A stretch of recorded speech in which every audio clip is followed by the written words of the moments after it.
शादाब खान की बारात की तकरीब सज धज कर दुल्हन लेने पहुंच गए। पाकिस्तान क्रिकेट टीम के ऑलराउंडर शादाब खान बारात लेकर अपनी दुल्हन घर ले जाने के लिए पहुंच गए।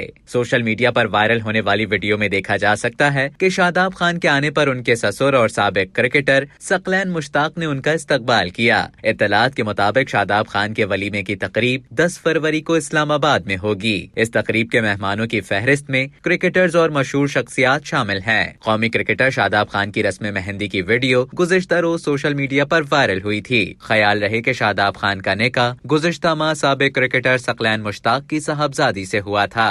अब तक के लिए इतना ही। मजीद खबरों और न्यूज अपडेट्स के लिए डेली जंग के YouTube चैनल को सब्सक्राइब करें और Facebook के पेज को लाइक करना ना भूलें।